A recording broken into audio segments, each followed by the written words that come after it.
I didn't come here to find anything. I came here to disappear for a while, to rent a small wooden cabin deep in the northern forest where my phone would lose signal and the world would stop asking questions. The road that led me there wasn't really a road anymore, just cracked asphalt slowly being swallowed by pine trees and fog that never seemed to move, even when the wind picked up. I remember thinking how quiet it was. Not peaceful quiet, but the kind of quiet that feels like it's listening back. The cabin itself was older than the listing suggested. The wood was dark, damp, almost breathing. When I stepped inside, the air smelled like dust, metal, and something faintly sweet, like something had been left there for a long time and never removed. The floor creaked under my steps as if it already knew my weight. And that's when I noticed the first strange thing. All the mirrors were covered, not with cloth, but with paper that looked burned around the edges. Outside, the trees didn't sway like normal trees. They leaned, subtly, slowly, like they were trying to get closer without being seen. And every time I looked away from the window, I felt like something else was looking in. That night, I tried to sleep early. But around 2:13 a.m., I heard it for the first time.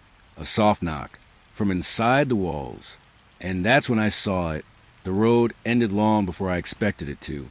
At first, it still looked like a road on the map. A thin line cutting through dense forest, marked as if it was still maintained, still traveled. But in reality, it wasn't. It broke apart somewhere behind me, swallowed by cracked asphalt and creeping moss, until even the idea of a road felt like a mistake I had imagined. I stepped out of the car, and the air changed immediately. Cold, still, heavy in a way that pressed gently against my skin, like the forest was noticing me for the first time. Pine trees stood too close together, their dark trunks rising into fog that never seemed to lift, even when the wind moved through them. It didn't feel like wind from weather. It felt like breath. Slow, patient. The cabin was supposed to be simple. Old listing, cheap rent, no reviews newer than 5 years. But when I saw it, I understood why.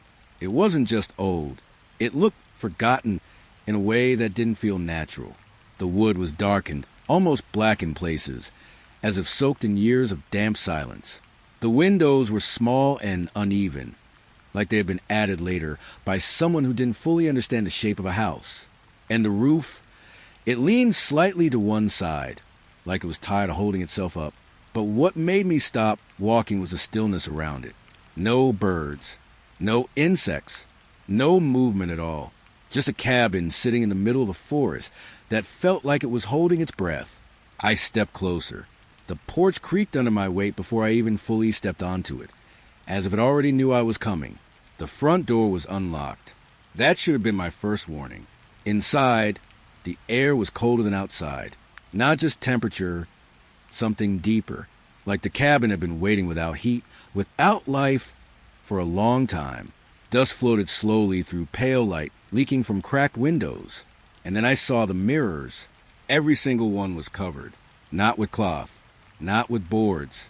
Paper, burned paper. Edges curled black like something had tried to erase them from existence, but stopped halfway through. They were taped unevenly across every reflective surface, as if someone didn't want the cabin to see itself anymore. I didn't touch them, but I felt like they noticed me anyway. I moved deeper inside. The floor creaked under every step, but the sound felt delayed, like the house was repeating a second after I moved. The furniture was minimal, too minimal. A table, 2 chairs, a couch that looked like it had never been sat on, yet sagged slightly in the middle, as if remembering weight that wasn't there anymore. And something felt wrong about the arrangement. Not messy, not abandoned, shifted, like everything inside had been moved just slightly out of place recently, but not by human hands. I checked the windows. The forest outside didn't move the way forests should. The trees weren't swaying. They were leaning, not all at once, not dramatically, just subtly, inching closer. Whenever I stopped looking directly at them, I blinked. They were still. I looked away, and when I looked back, I couldn't tell if they had moved or if I just remembered them differently.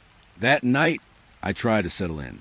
There was no signal, no internet, No sound beyond the cabin itself, settling into ground like something breathing out slowly after a long time.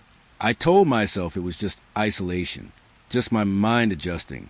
But then came the first sound, 2:13 a.m.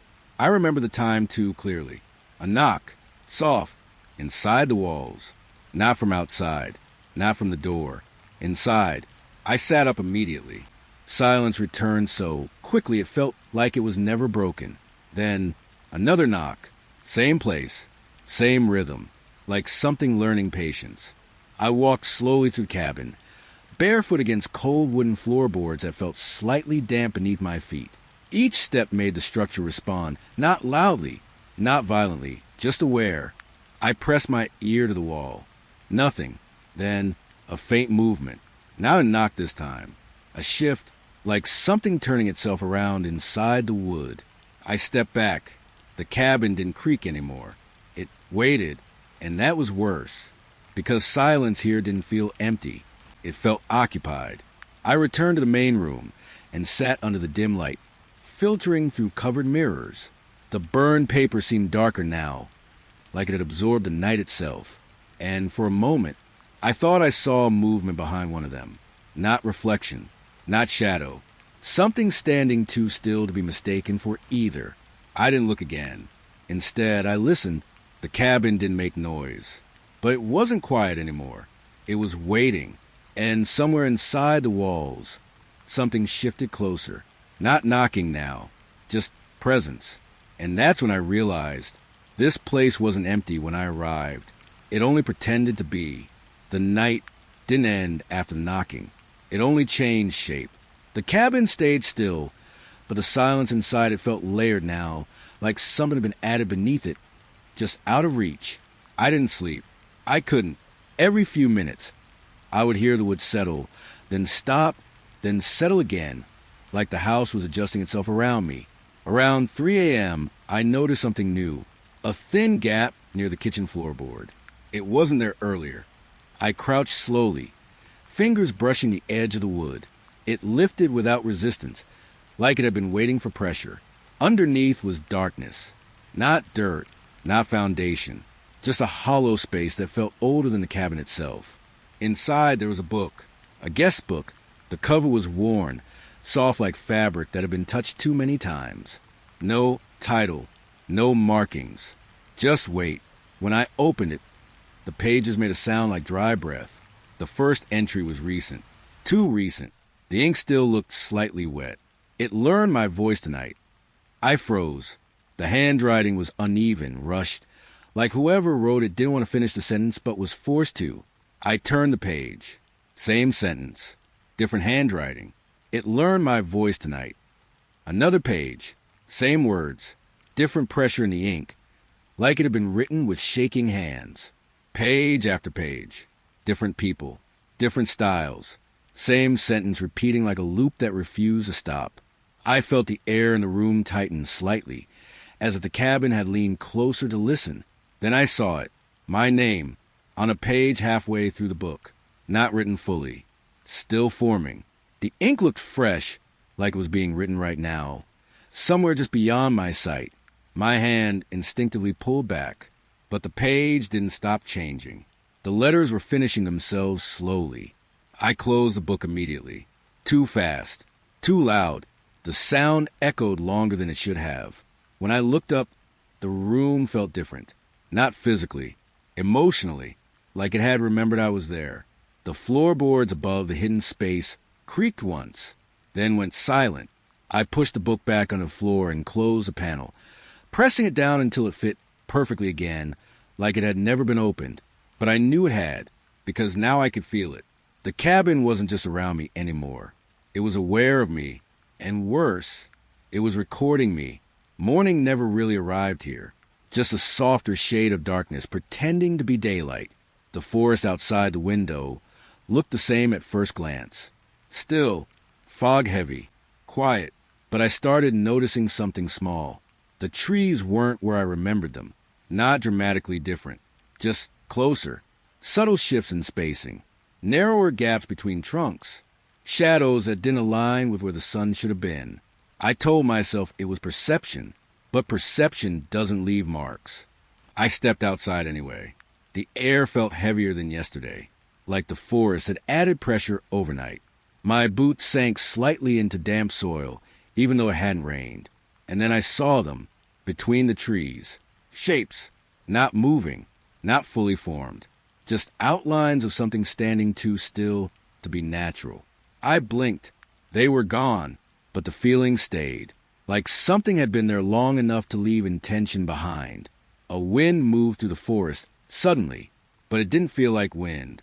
It felt like words passing through branches. Soft, broken, familiar. It sounded like my thoughts being spoken back to me. I turned around quickly. The cabin stood behind me, unchanged, except it wasn't unchanged. The door was slightly open. I was sure I had closed it. Inside, I found the compass from my bag spinning uncontrollably on the table. No direction made sense anymore, nor it didn't stay north. It kept drifting, like reality itself had loosened its alignment. When I looked back out the window, the trees were closer again. Not by much, but enough. Enough to make me stop trusting distance. Enough to make me realize something simple but wrong. The forest wasn't surrounding the cabin. It was approaching it, slowly, patiently, like it had time. And I didn't. It appeared on the third night. A door that didn't belong to the cabin. At first, I thought I had missed it before. Hidden behind furniture, blending into the wall.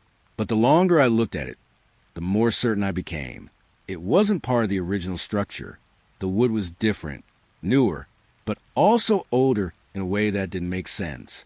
Like it had been built both recently and long ago at the same time. It didn't open outward. It opened inward, but not into the cabin I was in. I hesitated before touching it. The handle was cold enough to sting. When I pulled it open, the air changed instantly. The room beyond was the cabin, but wrong. Everything was reversed. The table sat on the opposite side. The couch faced a wall that shouldn't have existed. The light was dimmer, colder, like it had never known warmth. And the silence was heavier. I stepped closer without entering. A shadow moved inside. Slow, delayed. It crossed the room, but only after I looked away. I froze, then looked back. Stillness. I closed the door immediately. But the moment it shut, I felt it behind me. Not a sound, not a movement, just presence shifting slightly closer. The next morning, the door was gone. The wall was normal again. Smooth wood, no sign it had ever existed. But I didn't trust that, because I could still feel where it had been. Like the space remembered how to open. The water started talking on the fourth night. At first, it was just noise. Pipes shifting. Occasional taps under the sink. Normal sounds for an old cabin, I told myself.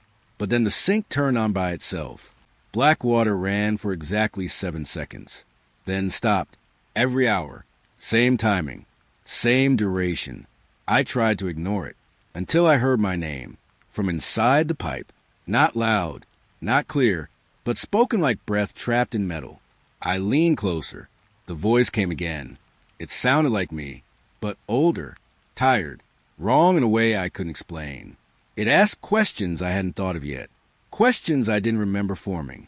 And then, a tap from inside the pipe, like something responding. I knocked once. Slow, careful. The pipe knocked back. Same rhythm, same strength, as if it had been waiting for me to learn the pattern. The sink ran again. Black water. 7 seconds. Stop. Silence. But now I knew something I didn't want to know. The cabin wasn't just surrounding me. It was communicating. And whatever was inside the plumbing had already learned how I answered. The forest started reflecting me before I ever saw it. It began at dusk, that thin hour where light doesn't fully leave, but stops belonging to the sun. I stood near the window, watching the trees fade into gray shapes. That's when I noticed something standing at the edge of the forest line. A figure, still, human-shaped, but wrong in a way stillness can feel wrong. At first, I thought it was just distance playing tricks. Fog layering forms that didn't exist. Then it moved. Not forward, just slightly, like it was adjusting to me looking at it. I stepped closer to the glass. It stepped closer too, but delayed. Always half a second behind. like a reflection that forgot when to copy. My breath slowed without me deciding. The figure lifted its hand. So, did I, but not at the same time. Mine came first. Then it followed. I stepped back quickly. The figure did not. It only watched. The next morning, I found footprints outside. 2 sets. One going away from the cabin. One returning. Both mine. But I had not left. Inside the cabin, I found something that wasn't there before. A photograph. Me, sleeping. Inside the forest. Not inside the cabin, but outside, on the ground, like I had been placed there, carefully. I dropped it immediately. But the image stayed in my mind longer than I wanted, because the face in the photo wasn't peaceful. It looked like it knew it was being watched, and was waiting for it. The tape recorder appeared on the table overnight. Old, dust-covered, not plugged in. I didn't remember bringing it, but it was already there when I woke up, waiting. The first time it turned on, I didn't touch it. It started itself. A soft click, then static, then my voice. But I wasn't speaking. At least, I don't remember speaking. The recording continued anyway, describing me moving through the cabin. In real time, exactly, step by step, like something was watching and narrating at the same time. Then it changed, a different recording. Still me, but the tone was wrong. Hesitant, breathing uneven. It said things I hadn't done yet. It predicted where I would stand next, when I would turn, when I would look at the window. I stopped breathing without noticing. Then came the third tape. A single sound, a scream, my scream. It was labeled, tomorrow. The machine clicked off by itself. I pulled the plug out immediately. The silence after was worse, because the machine didn't stop. It started again. Unplugged. The cabin lights began changing first. At random. Then pattern. Then meaning. I didn't notice at first. Just flickers in the corner of my vision.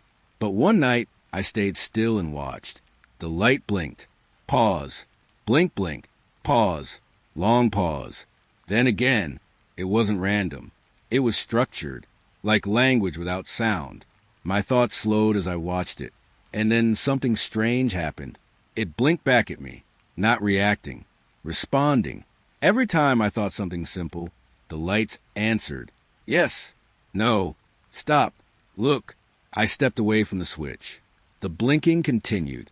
Outside the window, something answered. Another light, far in the forest. Then another, and another. Not natural fire, not electricity. A network, communicating. The forest was responding to the cabin, or the cabin was responding to it. I couldn't tell anymore, because I started feeling it inside my head, like the blinking wasn't outside. It was translating something already inside me, something I hadn't agreed to think. The rug moved before I touched it. That was the first impossible part. I remember placing it flat the night before. No folds, no gaps, but now there was a rise in the center, like something underneath had grown. When I pulled it back, I saw the door. A basement. I stood still for a long time, because I knew it wasn't there before. I would have remembered. The wood was darker than the rest of the cabin. New nails, old scratches, like it had been opened many times before me, but also never. I opened it anyway. The stairs went down too far for the cabin size. That was the second impossible part. The walls narrowed as I descended. What became stone. Stone became something softer, like the structure forgot what it was supposed to be.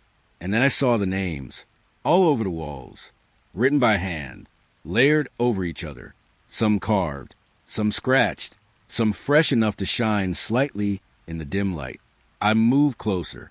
My breath stopped, because I saw my name, half written, still forming, like someone was finishing it right now. Somewhere below me, I stepped back immediately. One name near mine was crossed out violently.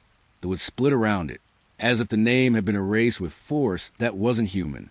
The deeper I looked, the more I understood. This basement wasn't storage.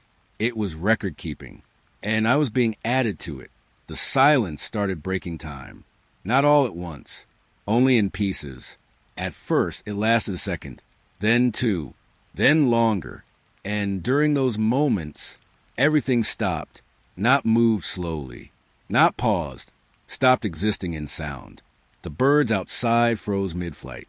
Leaves held still in the air like suspended breath. Even the wind disappeared, but I could still see everything.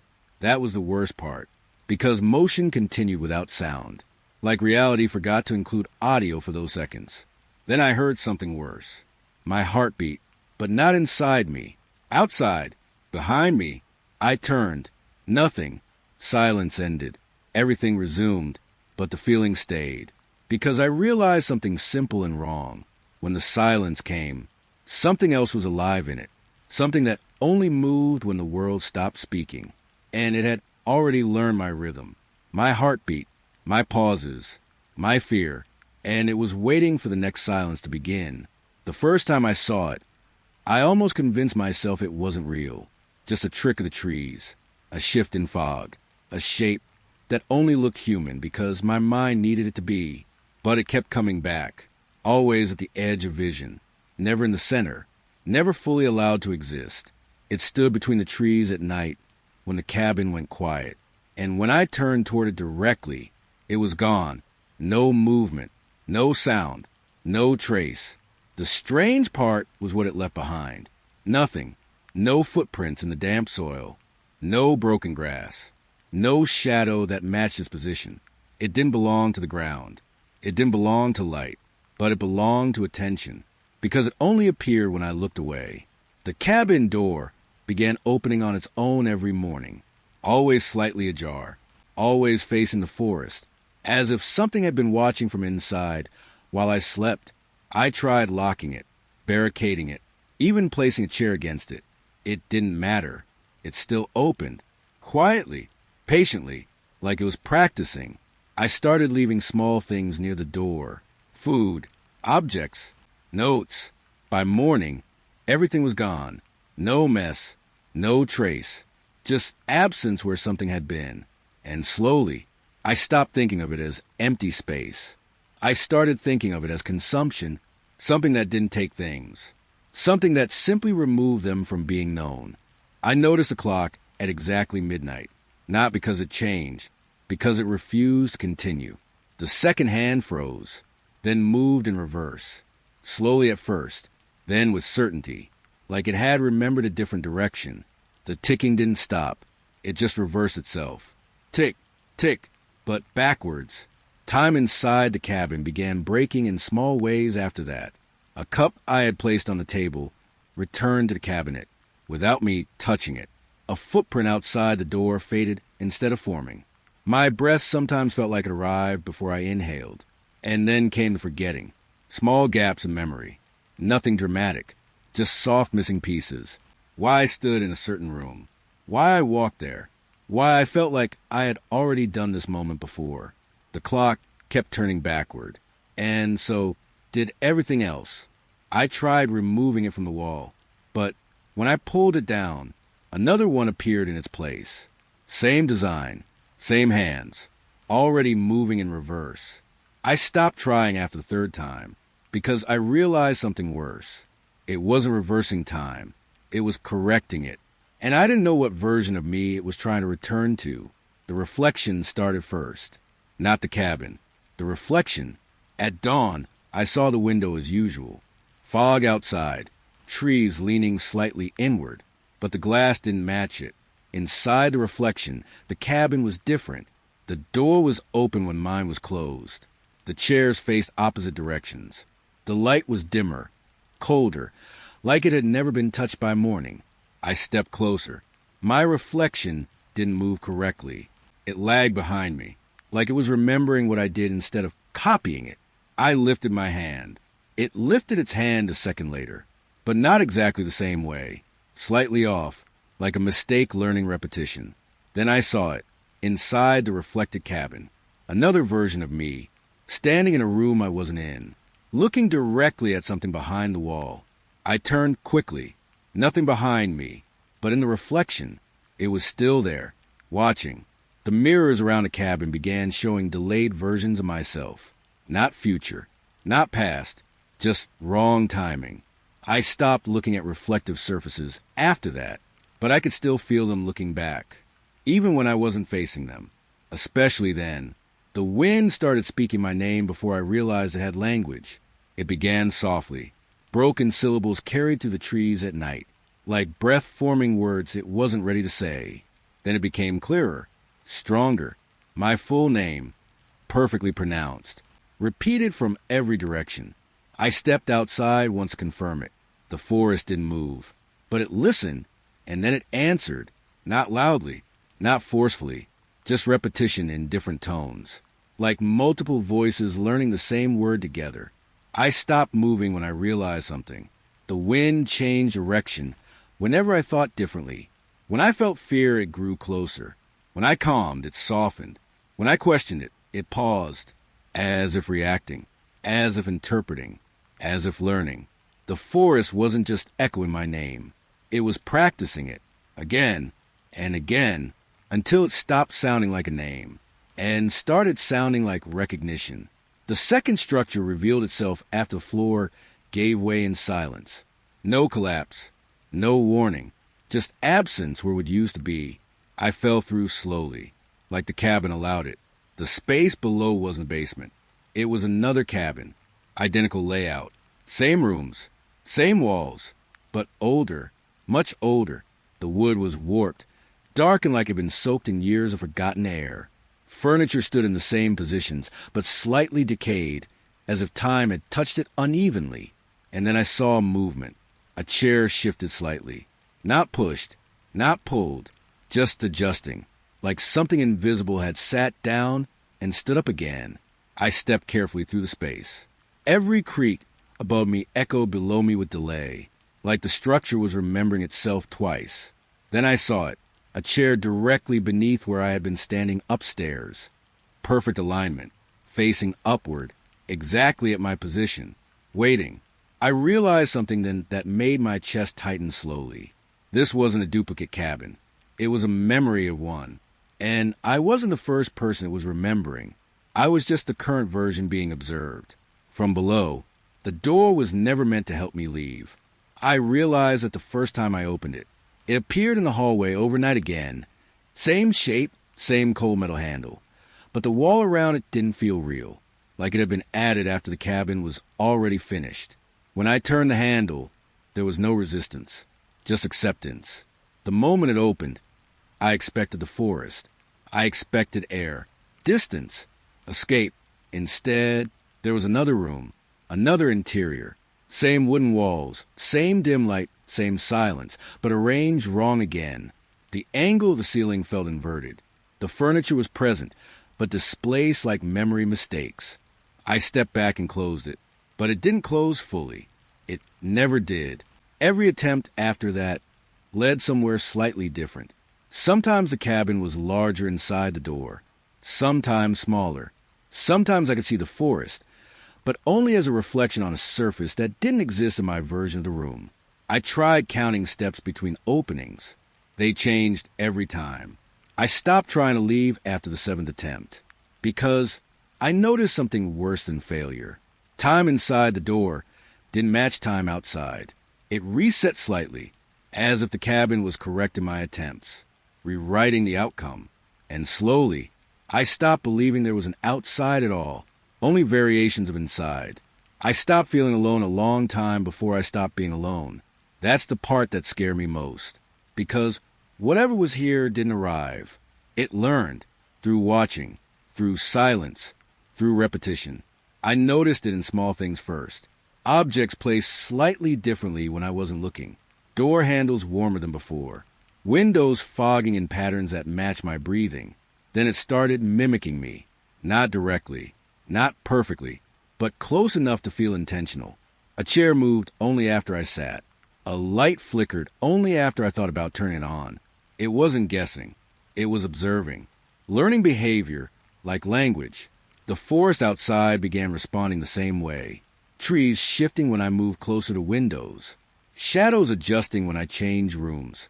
One night, I spoke aloud without meaning to, just a thought that escaped. And something outside repeated it.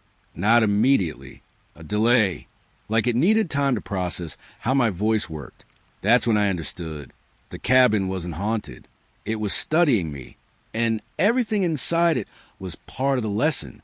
It appeared on my bed like it had always been there. Leather cover, no markings, warm to the touch.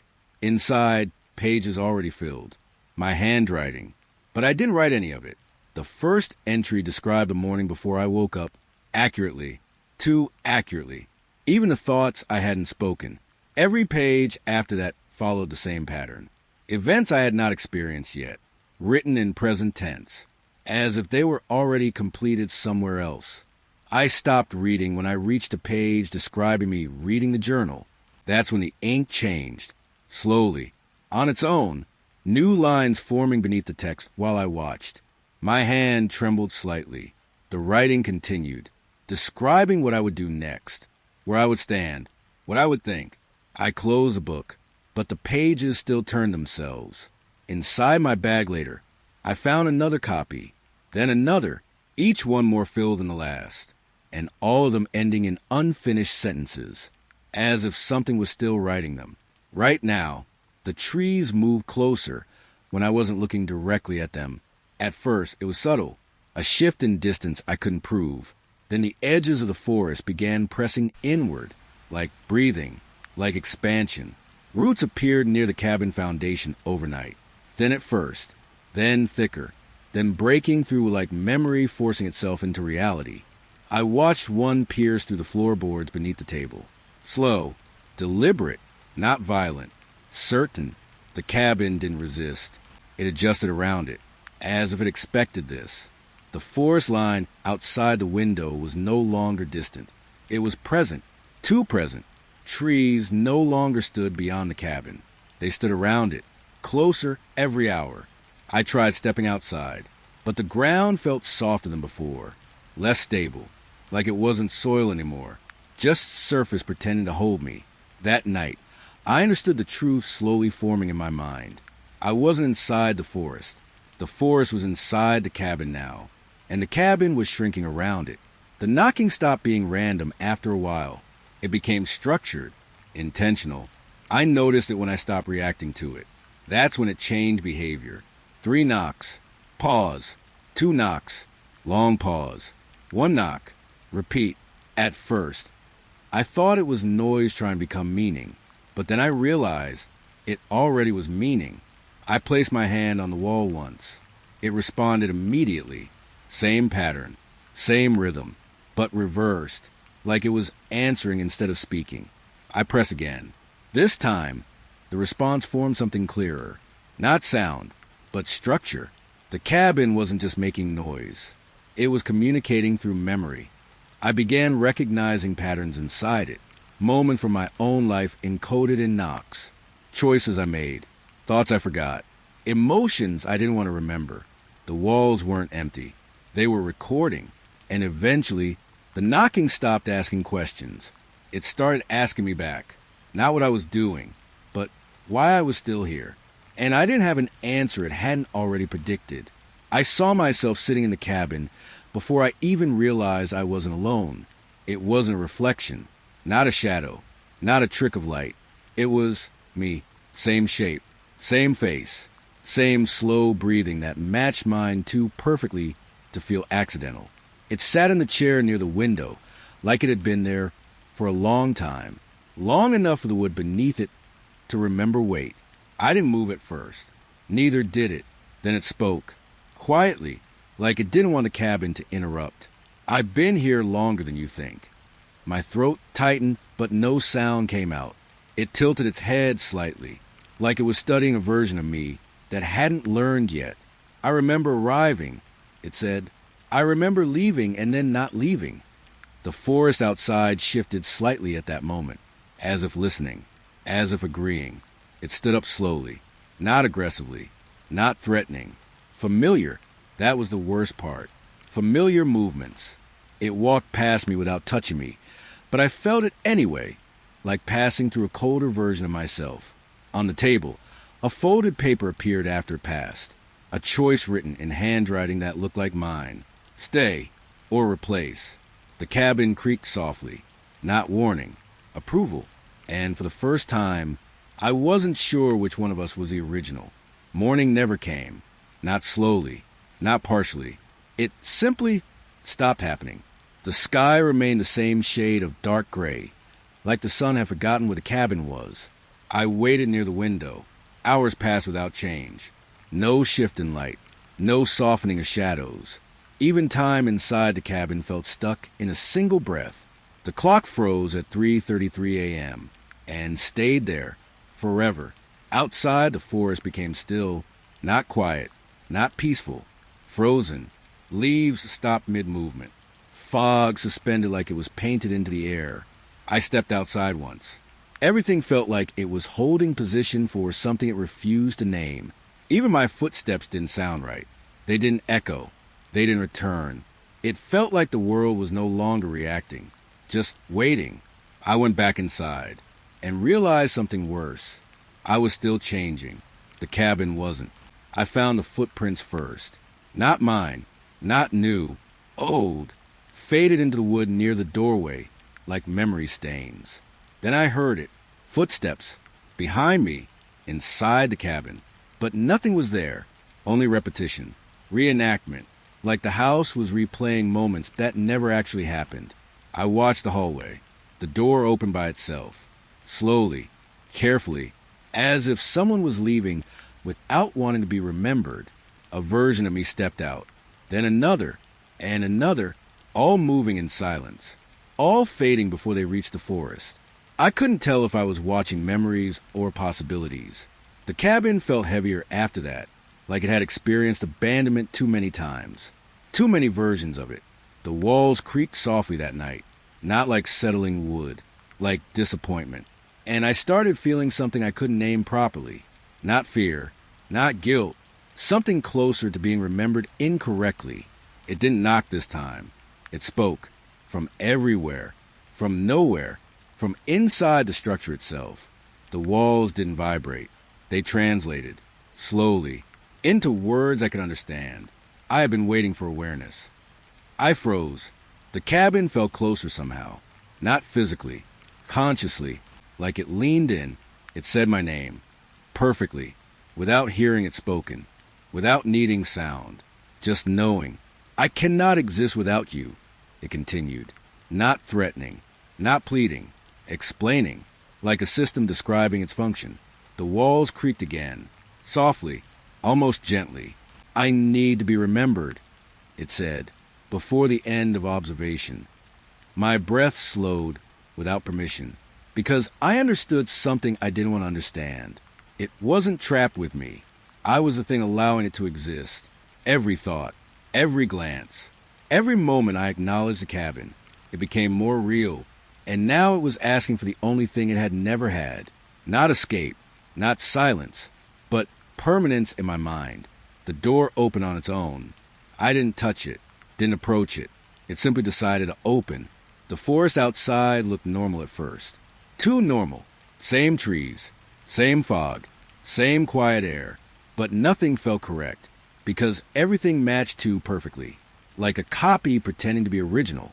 I stepped closer, and realized I had been here before. Not once, many times. The cabin, the forest, the silence, it all felt rehearsed. The walls behind me shifted slightly. Not moving, resetting. The thought hit slowly. I was not arriving somewhere. I was returning. The forest leaned in gently, like it recognized me, like it had always recognized me. And then I understood the final truth. The cabin wasn't built in the forest. The forest was built around awareness, around observation, around me, everything. The knocking, the voices, the reflections, the doubles. It wasn't haunting me. It was forming me. The cabin, the forest, the presence in the walls. They weren't separate things. They were one system, learning through being seen.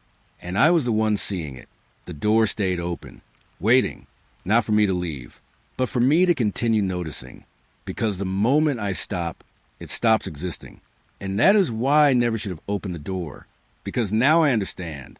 It was never a way out. It was an invitation to keep it real. Forever.